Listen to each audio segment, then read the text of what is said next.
আমাদের জন্য সুসংবাদ যে এবারে আমাদের বাঘের সংখ্যাও বেড়েছে, ঘনত্বও বেড়েছে এবং বাঘ শাবকের সংখ্যাও বেড়েছে। বন বিভাগ কিছু কংক্রিট কাজ নিচ্ছে।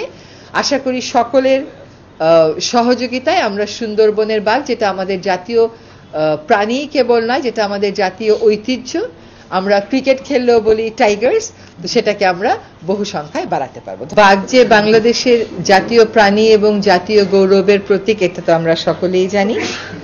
IUCN বাঘকে বাংলাদেশের অতি বিপন্ন প্রজাতির প্রাণী হিসেবে তালিকাভুক্ত করেছে।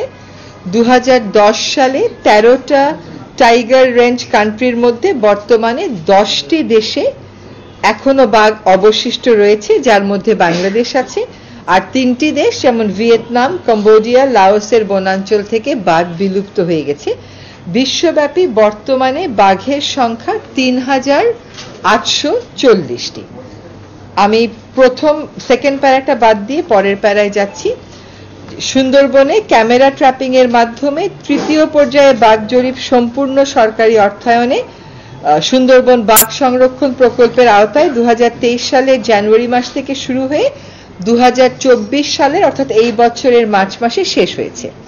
এই বাঘ জরিপে সুন্দরবনের সাতক্ষীরা, খুলনা, চাঁদপাই ও শরণখোলা রেঞ্জে 4টি ব্লকে 605টি গ্রিডে স্বয়ংক্রিয় ক্যামেরা স্থাপন করা হয়। 4 বর্গ কিলোমিটার আয়তনের প্রতিটি গ্রিডে বাঘের গতিপথ, বিচরণ, অবস্থান ইত্যাদি বিষয়ে পর্যবেক্ষণ করে সতর্কতার সাথে 2টি ক্যামেরা স্থাপন করা হয়। 605টি গ্রিডে পর্যায়ক্রমে 1210টি ক্যামেরা মোট 318 দিন রেখে দেয়া হয় এবং 368টি গ্রিডের ক্যামেরায় বাঘের ছবি পাওয়া যায়। 10 লক্ষাধিক ছবি ও ভিডিও থেকে শুধুমাত্র বাঘের ছবি পাওয়া যায় 7297টি। এত বিপুল সংখ্যক বাঘের ছবি ইতোপূর্বে পাওয়া যায়নি। ক্যামেরা ট্র্যাপিং এর মাধ্যমে স্বয়ংক্রিয়ভাবে বাঘের ছবি তোলার মূল উদ্দেশ্য হলো বাঘের দেহে যে ডোরাকাটা দাগ আছে তা সুস্পষ্টভাবে চিহ্নিত করা। বাঘের ডোরাকাটা দাগ ও দেহের বিভিন্ন অংশের ছবি বিশ্লেষণ করে একক ও অনন্য বাঘের ছবি শনাক্ত করা হয়। জরিপকালে প্রাপ্ত বাঘের ছবি ও অন্যান্য তথ্য উপাত্ত সমূহ সুন্দরবন বাঘ সংরক্ষণ প্রকল্পে নিয়োজিত বাঘ বিশেষজ্ঞগণ কর্তৃক বিশ্লেষণ ও যাচাই বাছাই করে বাঘের সংখ্যা ও বাঘের ঘনত্ব নিরূপণ করা হয়। এছাড়া জরিপের তথ্য উপাত্ত বিশ্লেষণের পর ভারত, নিউজিল্যান্ড ও মার্কিন যুক্তরাষ্ট্রের বন্যপ্রাণী বিশেষজ্ঞ ও বিশ্ববিদ্যালয়ের অধ্যাপকের মতামত গ্রহণ করা হয়। সার্বিক বিচার বিশ্লেষণে 2023-24 সালে সুন্দরবনে পরিচালিত বাঘ জরিপে বাঘের সংখ্যা 125টি পাওয়া যায় এবং প্রতি 100 বর্গ কিলোমিটার বনে বাঘের ঘনত্ব পাওয়া যায় 2.64। 2018 সালের তুলনায় 2024 সালে সুন্দরবনে বাঘের সংখ্যা 9.65% বৃদ্ধি পেয়েছে এবং 2015 সালের তুলনায় বাঘের সংখ্যা 17.92% বৃদ্ধি পেয়েছে। আমি পরের প্যারাটা একটু পড়ি। 2023-24 সালের বাঘ জরিপে উল্লেখযোগ্য সংখ্যক বাঘ শাবকের ছবি পাওয়া যায়, তবে বাঘ শাবকের সংখ্যা জরিপের ফলাফলে অন্তর্ভুক্ত করা হয় না। তার কারণ হচ্ছে ছোট থেকে পূর্ণবয়স্ক হওয়া পর্যন্ত বাঘ শাবকের মৃত্যুর হার অনেক বেশি হয়ে থাকে।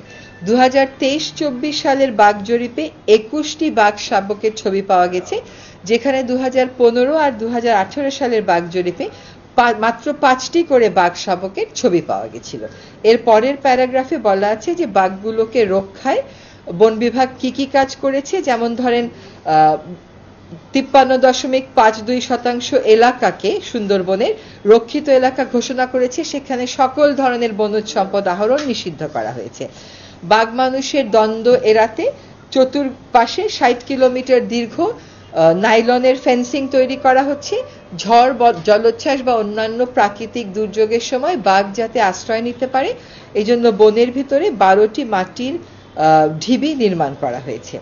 বাঘের আক্রমণে যদি কেউ নিহত হয় তাহলে তার জন্য 3 লক্ষ টাকা এবং গুরুতর আহত হলে তার জন্য 1 লক্ষ টাকা ক্ষতিপূরণ দেয়া হচ্ছে। বাঘ সংক্রান্ত কোনো অপরাধ ঘটলে সেই সংবাদ যদি কেউ বন বিভাগকে দেয় তাকে 50,000 টাকা করে সম্মানী প্রদান করা হচ্ছে।